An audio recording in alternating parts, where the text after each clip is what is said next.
জেলার সম্পাদক ইনশাআল্লাহ আবার ঝিনাইদহ জেলাতে আছে সহসভাপতি শ্রমিকের। বিসমিল্লাহির রহমানির রহিম।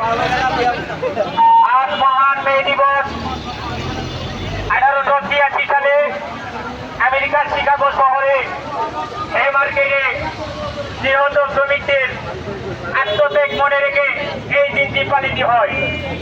সেই দিন দৈনিক 8 ঘন্টার দাবিতে কাজের দাবিতে শ্রমিকরা এই মার্কেটে জামায়াত করেছিলেন।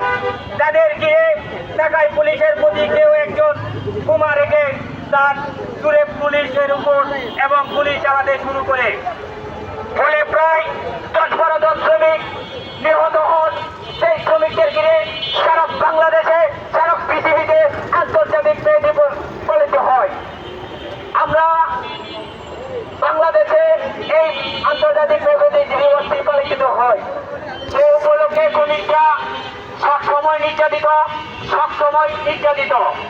এই বাংলাদেশে গার্মেন্টস সেক্টর, গণপরিবহন sector, CNG sector, auto sector, সেই সব গরিব মেহনতি মানুষরাই সবসময় নির্যাতিত।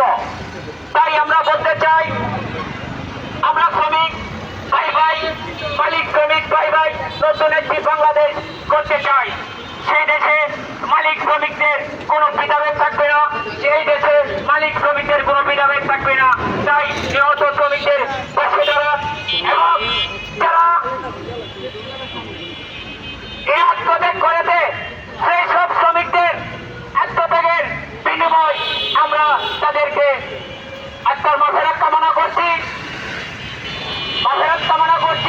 এবং নারায়ণগঞ্জ জেলার পক্ষ থেকে, বাংলাদেশ শ্রমিক অধিকারের পক্ষ থেকে আজকের আয়োজনে যারা অংশগ্রহণ করেছেন তাদের সকলকে ধন্যবাদ। সকলে ভালো থাকবেন, বাংলাদেশ শ্রমিক অধিকারের পাশে থাকবেন, মেহনতি মানুষের পাশে থাকবেন, শ্রমিকদের পাশে থাকবেন। ধন্যবাদ। আসসালামু আলাইকুম। শ্রমিকের অধিকার আমাদের অঙ্গীকার, দেশ হবে জনতার। ধন্যবাদ।